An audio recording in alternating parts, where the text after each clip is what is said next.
इस फिल्म की कहानी एक ऐसी नन के ऊपर आधारित है जिसे अपने ही स्टूडेंट से प्यार हो जाता है। अब वो उसको पाने के लिए क्या क्या कारनामे करती है, ये हम आज की इस एक्सप्लेनेशन में देखने वाले हैं। आज मैं जिस फिल्म को एक्सप्लेन करने वाला हूँ उसका नाम है बैड सिस्टर और ये फिल्म 2015 में रिलीज हुई थी।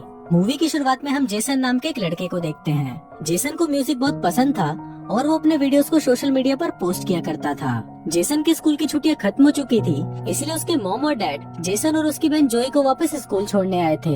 वहीं दूसरी तरफ हम एक नई टीचर को देखते हैं जिसका नाम सोफी होता है। सोफी पहले दूसरे स्कूल में पढ़ाती थी पर अब उसका ट्रांसफर यहाँ कर दिया गया था। इसके बाद सिस्टर रेबेका जो उस स्कूल की प्रिंसिपल थी वो सोफिया को पूरा स्कूल दिखाने लगती है। इसी दौरान सोफिया की मुलाकात जेसन से होती है और उसे देखते ही सोफिया उसे पसंद करने लगती है। फिर अपने रूम में आने के बाद सोफिया जेसन के वीडियोस देखती है और वो अपने लैपटॉप पर ही जेसन को किस करने लगती है। यहाँ पर हम व्यूअर्स को पता चलता है कि सोफिया जेसन को पहले से ही जानती है। फिर अगले दिन क्लास में सोफिया जेसन को सारा नाम की एक लड़की से बात करते हुए देखती है और उसे देखकर सोफिया को बहुत जेलस फील होता है, इसलिए वो सारा की सीट चेंज कर देती है और उसे जेसन से दूर रहने के लिए बोलती है। इसके बाद मॉर्निंग प्रेयर के टाइम सोफिया जोई को प्रेयर करने के लिए बोलती है, जो कि काफी अजीब था क्योंकि मॉर्निंग प्रेयर हमेशा नन्स ही बोलती हैं। इसके साथ ही वो खुद भी प्रेयर नहीं बोलती क्योंकि उसे प्रेयर करना आता नहीं था। फिर क्लास खत्म होने के बाद सोफी जेसन से पूछती है कि क्या सारा तुम्हारी गर्लफ्रेंड है, जिस पर जेसन उसे बोलता है कि नहीं, हम सिर्फ दोस्त हैं। जिसको सुनने के बाद सोफी अंदर ही अंदर बहुत खुश होती है। लेकिन अगले दिन जब वो सारा और जेसन को किस करते हुए देखती है तो गुस्से में वो अपने हाथ में पकड़े क्रॉस को इतना जोर से दबाती है कि उसके हाथ में से खून निकलने लगता है। यहाँ पर हम देखते हैं कि सोफिया एक साइको है और वो जेसन को पाने के लिए कुछ भी कर सकती है। इसके बाद वो सारा को धमकी देती है कि अगर वो जेसन के नजदीक भी गई तो उसके साथ बहुत बुरा होगा। फिर क्लास खत्म होने के बाद सोफी जेसन से मिलती है और उससे पूछती है कि तुमने मुझसे झूठ क्यों बोला कि सारा तुम्हारी दोस्त है। अब उसके इस सवाल का जेसन के पास कोई जवाब नहीं था। इसके बाद सोफिया जेसन को स्कूल के बाद उसके रूम में आने के लिए बोलती है और कहती है कि मुझे तुमसे कोई इम्पोर्टेंट बात करनी है। फिर स्कूल के बाद जब जेसन सोफिया से मिलने जाता है तो वो देखता है कि उसके रूम का दरवाजा खुला है और सोफिया अंदर अपने कपड़े चेंज कर रही है। दरअसल ये सब सोफिया का ही प्लान था और वो जेसन को अपनी तरफ अट्रैक्ट करने के लिए ये सब कर रही थी। वहाँ जेसन भी सोफिया को देखकर पूरे मजे ले लेता है पर वो उससे मिले बिना ही वहाँ से चला जाता है। यहाँ सोफिया का प्लान सक्सेसफुल हो गया था और अब जेसन के मन में सिर्फ सोफिया के ही ख्याल आ रहे थे, जिस वजह से वो रात को सो भी नहीं पा रहा था। फिर अगले दिन जब जेसन वीकेंड पर अपने घर जा रहा था तो वहाँ पर सोफिया जेसन और सारा को आपस में बात करते हुए देखती है, जिसको देखकर उसे जलन होने लगती है। इसके बाद सोफिया सिस्टर रेबेका से ये बोलकर छुट्टी मांगती है कि उसकी आंट बीमार है और उसे उनसे मिलने जाना है। फिर रात को सोफिया चुपके से जेसन के घर पर जाती है और वो उसे छुपकर देखने लगती है। तभी वहाँ पर जेसन को सारा का कॉल आता है और वो उससे बातें करने लगता है। अभी देखकर सोफिया को बहुत बुरा लगता है और वो सोचती है कि अगर उसे जेसन को हासिल करना है तो उसे सारा को रास्ते से हटाना होगा। इसके लिए वो रात को चुपके से सारा के रूम में जाती है और उसकी बुक में गांजा रख देती है। फिर अगली सुबह क्लास में जब सारा अपनी बुक ओपन करती है तो सोफिया उसे गांजे के साथ पकड़ लेती है और स्कूल में ड्रग्स लाने के जुर्म में वो सिस्टर रेबेका को बोलकर सारा को सस्पेंड करवा देती है। इसके अलावा सोफिया जेसन के रूम में भी शराब की बोतल छुपा देती है और फिर जब सभी स्टूडेंट्स के रूम चेक होते हैं तो उनको जेसन के रूम में से वो शराब की बोतल मिल जाती है। अब ये देखकर प्रिंसिपल जेसन को भी सस्पेंड करने वाले होते हैं पर तभी सोफिया उन्हें बोलती है कि उन्हें जेसन को एक और मौका देना चाहिए। अब सोफिया की बात मानकर प्रिंसिपल जेसन को सस्पेंड नहीं करते पर उसे सजा के तौर पर सभी टीचर्स की हेल्प करने के लिए बोलते हैं। यहाँ सोफिया अपने सभी प्लान में सक्सेसफुल होती जा रही थी और वो धीरे धीरे जेसन को भी अपने काबू में कर रही थी। इसके साथ ही हमें ये भी पता चलता है कि सोफिया का असली नाम लारा है और वो काफी अमीर है।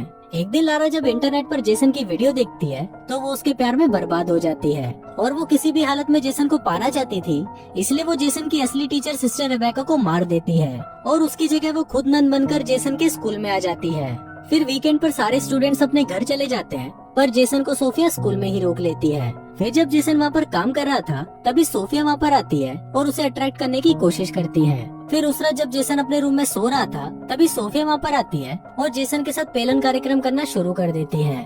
अब जेसन को ये गलत लग रहा था, इसलिए वो पहले तो सोफिया को मना कर देता है पर बाद में उसके अंदर भी ठरक जागने लगती है और फिर वो दोनों दबा दबा कर पेलन कार्यक्रम करना शुरू कर देते हैं और वहाँ पर सोफिया भी चुपके से उनके इस कार्यक्रम को अपने फोन में रिकॉर्ड कर लेती है।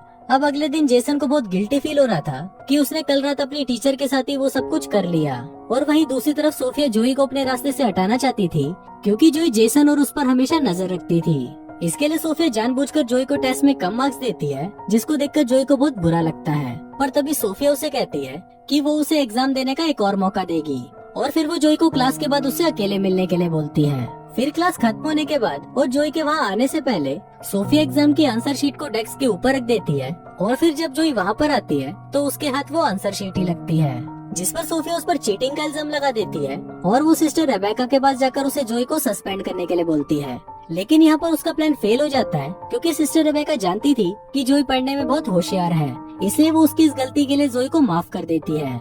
फिर सोफिया के वहाँ से जाने के बाद जोई सिस्टर रेबेका को सोफिया की सारी बातें बता देती है। वो उसे कहती है कि उसे सोफिया बिल्कुल भी ठीक नहीं लगती, पर रेबेका को लगता है कि शायद जोई गुस्से में ऐसा बोल रही है, इसलिए वो उसकी बातों पर ज्यादा ध्यान नहीं देती। इसके बाद हम जेसन को देखते हैं जो चर्च में कन्फेशन के लिए आता है, लेकिन तभी वहाँ पर सोफिया आ जाती है और वो जेसन के साथ वहीं पर ही पेलन कार्यक्रम करना शुरू कर देती है। फिर अगले दिन वीकेंड पर उनके स्कूल में दूसरे स्कूल के प्रिंसिपल आते हैं, जिनको देखकर सोफिया छुप जाती है क्योंकि वो प्रिंसिपल असली सोफिया को जानते थे।